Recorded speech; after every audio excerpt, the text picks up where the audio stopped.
Thank you for these blessings, Lord. But Hollywood used to be called Hollywoodland. And it's named after the Holly Reef. Now you have to go back into ancient Rome. You're talking about the Roman Saturnalia and the festival of orgies and sex that they used to have. And they were sun worshipers. So they would dance around and have sex with everybody. Random sex, and pushing the illusion and all that kind of stuff. So Hollywood is adopted from that mentality, that type of culture. So they brought that over here to the West. And of course, America gives Greece the credit for being the mother of Western culture, the mother of Western society. Athens, Greece. This is what America gives, say that's our mama. Okay, so everything that was over there in Greece, from the cathedrals all the way to the stadiums, to the same-sex behavior, to the animalistic sexual expressions, all of that was over there in Europe first. They brought it over here piece by piece. So to answer that question, yes, it's real. And every process to get involved in it is real. You have to compromise sexually. You have to compromise your integrity. You have to compromise your morals. You have to compromise your children, your money. You have to compromise everything. Depending on how high you want to go, you will have to give up more and more and more. It's very real. It does exist. Again, I'm from Compton. So I'm right up the street from Hollywood. And I've seen some of these things. I've been invited to certain places as far as events and things like that. But when I get to these events, I see who is who. They don't come at me because, okay, you belong to God. They like, all right, don't blow us up. Because right? we see, we have always heard about this, secret society and just the selling your soul concept. And we just, in our heads, be like, nah, they just, that can't, there's no way that's real. Like, you know what I mean? And then try to, even the House Party movie, we was watching the House Party movie, and they sprinkle that in there to kind of make it seem like they making fun of it, or they just want to make light of the situation. But, these stuff, obviously, like you said, it's a real thing in society. Yeah, they have blood sacrifices. They have blood rituals. They have a number of these things, and more of it is coming out. So now you have to separate the theory from, the actual conspiracies, the real things that are going on. A lot of theories out there where people get real crazy and they start, see, because the number two is the number two. You turn it sideways. I'm like, okay, hold on, bro. Hold on now. Okay, now you're speculating. All right. I need the facts. We don't do speculation, all that, because then that's never ending. Right. But the actual facts are Hollywood sincerely makes its money through perversion, through destroying morals, through the abuse of men, women, and children. There's a lot of sex trafficking, organ trafficking, child trafficking, all up and through Hollywood. This is well known. Exploitation of men, exploitation of women. This is very, very, very well known, especially in the modeling industry, especially in fashion, especially all throughout film. The difference now is people are becoming famous independently. You don't need Hollywood no more. Right. That's the beauty now. We don't need it no more. To become famous, to get likes and views, to make all this money and be seen all over the world, Hollywood is no longer needed. We got cameras now. We have microphones now. We have the ability to stream and put out our own narrative and picture and image. But that's the hub of it, I would say. So you got to talk about Hollywood, but then you have to also go back to ancient Greco-Roman culture. So you need to know about ancient Greece and Rome. Once you learn about that, then you can just put it on top of Hollywood and realize, everything that was over there is eventually going to be over here, and not just in Hollywood, but all of America. So yeah, that stuff does exist. Last point I'll mention is a lot of these parties, like when you talk about Jeffrey Epstein, you talk about Ellen DeGeneres and all these different people. Yeah, Bohemian Road? But Bohemian Grove. Grove, there we go, yeah, okay. I'll just let people know one thing to watch, for example, just so you can know how simple it is when they talk about it, like we talking right now. Like every day, everything's cool. There was an interview that Ellen DeGeneres did with Sandra Bullock. Sandra Bullock, who was a star of Miss Congeniality and Heat and all the movies, right? Yeah, definitely know. She interviewed her, right? And Ellen said, tell the people what kind of facial you get, because they have different facials to make yourself look younger. She said, well, it's a facial where, they take the serum from, she was trying to be soft with it. Ellen said it's from foreskin of Korean babies. I saw that. And she calls it the penis facial, where they have the foreskin that's chopped off of Korean babies' penises. I'm sorry, y'all, you got to hear the truth. And they extract from that the cells and things like that, and they inject it into the faces of these women who are going to pay for it. Now, if you can flagrantly say that, and they was laughing, talking about ha, ha, ha, ha, ha, like, whoa, did you not just, hold on, hey, did y'all not hear what the hell this woman just said? So you have, okay. So it's like, that's one piece. Then on the other side, you got to know the blood sacrifices, the blood rituals when it comes to children. The adrenochrome thing that people go into when it's a mixture of blood and adrenaline from scaring children and then siphoning their blood, that there is truth to that. There is truth to that. A lot of these secret societies. What was that called? It was like spirit cooking. It was like spirit cooking. Yeah. I believe it's Brovovic or something like that is the white lady heavily in the film industry and fashion industry. This stuff is very real. Now, again, if you want to confront this evil, this is when you start getting into real topics on these shows, right? Where you start talking about things really affecting the world. You can't run from it. If you want to get involved in it, you got to go all the way.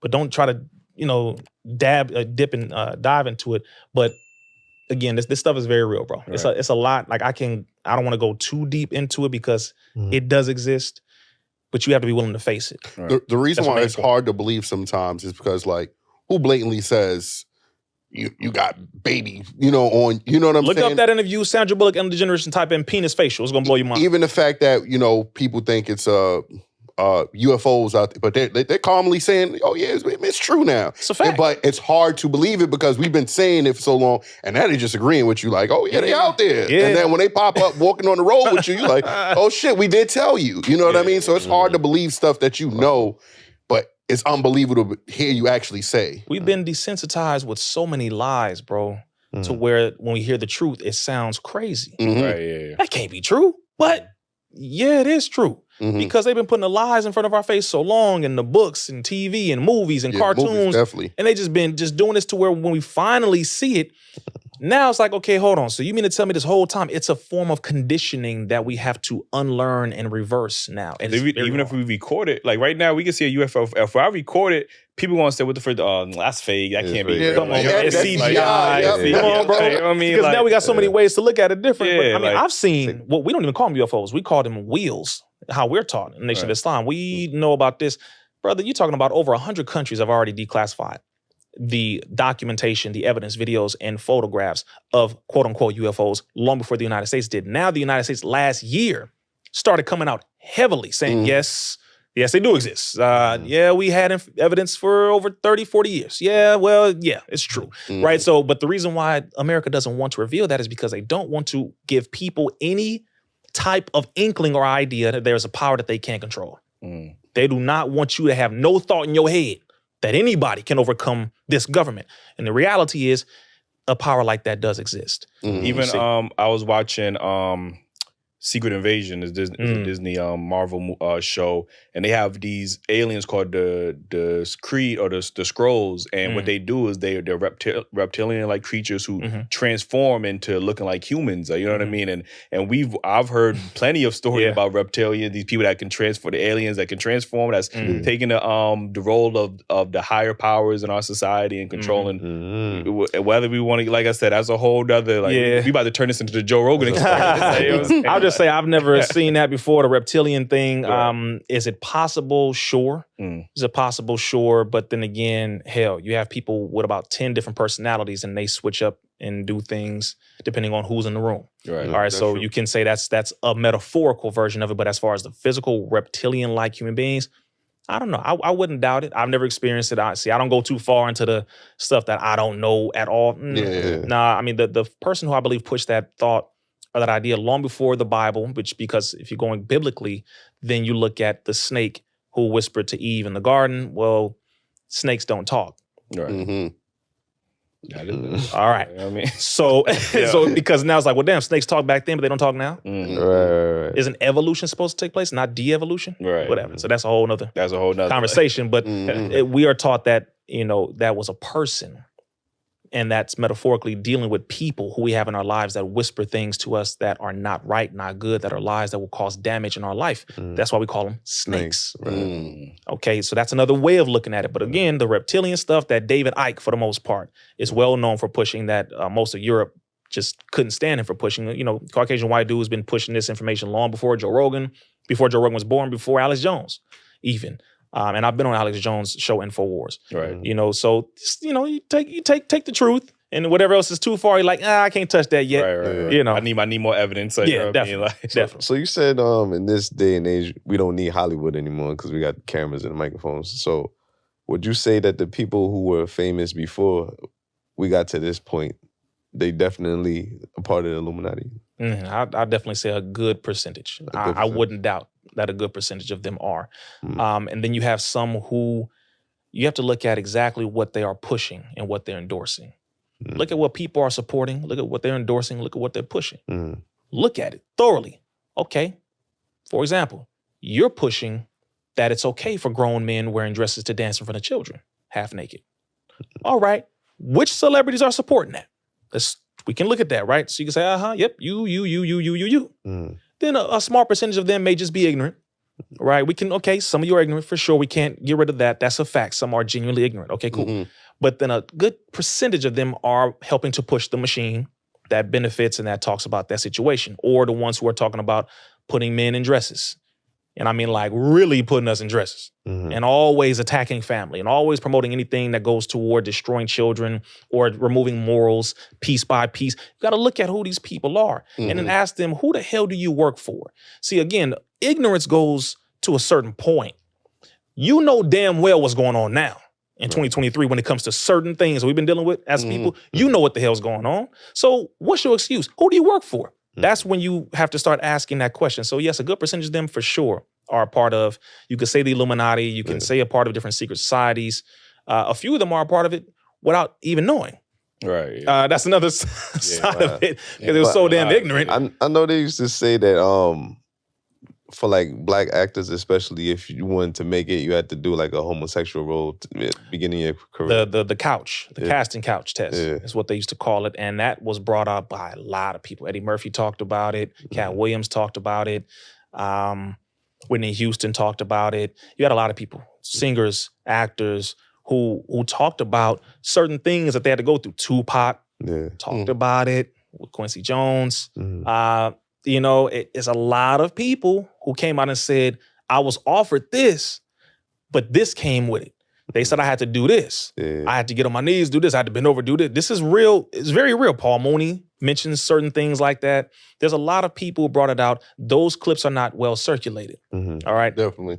But they do exist. A lot of these interviews. Will Smith talked about it years before he became, blew up when he was still doing Fresh Prince and all that. He brought out certain things like, he was talking about, I think, AIDS, and how he said, I believe AIDS is a government conspiracy. He said that. I believe that the interview was with Barbara Walters on 60 Minutes, I believe. That's what it was. So all this stuff is for sure, it did exist to a higher degree. But again, now, because you ain't got to go through Hollywood to get famous, you don't need to do things like that. But it definitely did exist, bro. That's a fact. Right. So, one of the things that I want to talk about is when I am starting to get more into this conscious mind and starting to just, take in the information and just be able to judge myself, I always revert back to, is everything black and white? You know what I mean? Because it's like, man, are they going this hard? Why are they going this hard for black people specifically? Like, you know what I mean? Like, so when we talk about these systemics and things that's put into place to prevent black men or black women from, rising up and being successful, I'm like, why is it just black people? That's the part where I am stuck at. Like, you know what I mean? Why? What is so special about black people that we are so targeted, even with the other ethnic groups that's here in America or just here globally? It's like there's an emphasis on black people globally. Like, what is your thoughts on that? How do you explain that to somebody who has that question? Angry children who disagree with their parents normally come back to do certain things that they couldn't do when they were smaller. So you have the son who was too small and he didn't like certain things his father said or whatnot. He grew up, came back, now he wants to beat up his father. Same thing with the young daughter, wants to come back and show her mama how she's better than her. Different things like that. The Caucasian race of people is the youngest on the planet. So again, that is what is called a pregnant question that you just gave me. Very pregnant, meaning that question has so much in it. We're not gonna be able to cover all of that in this episode, but I'm gonna do my best to give a nice summary of it. Caucasian white people are the youngest on the planet in the genetic line of humanity, even though they made it seem as though they were the first. And they talk about in the Bible, they say we're the first. Knock it off, please. For the love of all this chocolate, stop it. All right? just stop it. But they tried their best to push that all over the world for years, that they were the first human beings. Okay. The reality is when they were casted out, we're going back into the Caucasian mountains, the Caucasus Mountains in Asia. That's hence the name Caucasian, all right, talking about the Caucasus Mountains. Mhm. When they were crawling on all fours, which they were, when they had hair all over their bodies, which some of them still to this day do, and some of us because of the mixture and, interracial relations up the line, when they were eating raw things crawling on the wall, which they did, when they did not know how to bury their dead, when they did not know how to cook, when they did not have any friend in that cave with them except for the dog, which is why to this very day they still say dog is man's His best friend. Say it again. Yeah. Dog is man's. Best friend. We don't say that, right? God is man's best friend. Turn it around. Mm-hmm. So for them, that was their I didn't culture. even peep that. Oh yeah, Dog. y'all from New York, man. Peep the bars, bro. Not dog is man's best friend. God is. Right. But they pushed that because that was their friend. That was the only friend that they had in the cave. And this is not racism. This is just, the actual facts. Your question is, why is it black and white? What is all this fascination with targeting black people all over the planet? The darker we are, the more we're hated. The darker we are, the more we're attacked. The darker we are, the more they want to emulate us and take everything from us. Okay, we are the original man and woman of the planet. Period, bar none. That is it. And you have the opposite spectrum of that. And this is not all white people. Of course, especially not our generation nowadays. A lot of them can't stand their parents and they really can't stand their grandparents. And they're trying to do their best to get away from what happened. But the reality is those people back then sincerely disliked the ancestry and what took place from the beginning. Those who know, the wise who know what took place back then. You're talking about white folks being kicked out of the Holy Land. You're talking about white folks being casted across the sands, the burning sands, where we removed their language and or not the language, we left the language with them, but we removed certain things from them because of them causing mischief and the shedding of blood amongst the original people like they do today. Mm-hmm. You have people in between relationships whispering in each other's ear. Man, he said, your shoe's ugly. You messing with your wife, right? Mm-hmm. And we start fighting each other, trying to figure out how the hell did that really happen? Meanwhile, they're standing right back there on the corner smiling because that's the third party that you didn't look for. Mm-hmm. That's how it was back then. So again, I know I didn't go all over the place with, but there's too much history when it comes to that question. And all the way up to this very moment, the reality is it is a psychological thing that a lot of them deal with. And it's not all of them, but it's those in positions of power and authority over systems that they can use to impose this conditioning that we're dealing with. So using through the police, through the medical industry, through laws, all of this kind of stuff. Because it's like we keep getting affected systemically, not just individual people here or there. It's a whole system that is powered, that is oppressing us in different areas. The darker we are, it's all over the planet. It has infected the minds of the people all across the planet. White supremacy, that type of mentality. You have black folks today who are worse on some of our people than certain white people have ever been. You have a lot of black white supremacists, like Dave Chappelle said. You have a lot of our people who are affecting our people and trying to audition to be the new slave master. It's sick, but it came from a mindset that was in the very beginning, which is over 6,000 years ago. So again, that question, I wish we could do a whole episode on that, but just know it's much deeper than just, I'm jealous of you because of your skin. You can stay out in the sun longer than I can.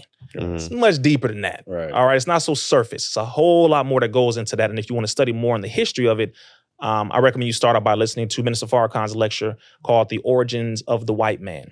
I also want to ask you, okay, since you touched on racism, and I believe that black people can't be racist because we didn't systematically did anything. So do you believe that as black people, should we become more prejudiced? And I don't know if I'm using the right prejudice in a certain way where we only look out for each other. Every other group of people do. I mean, it's intelligent. It's intelligent. Okay, what you really want to ask is, should we be more racist? That's where he's going with it. Right? But he's like, but I don't know. Let me let y'all know something. The right term. But let's, so English isn't our first language, right? We're not English. We're not from England. Right? We don't look like none of them. So let's make this clear.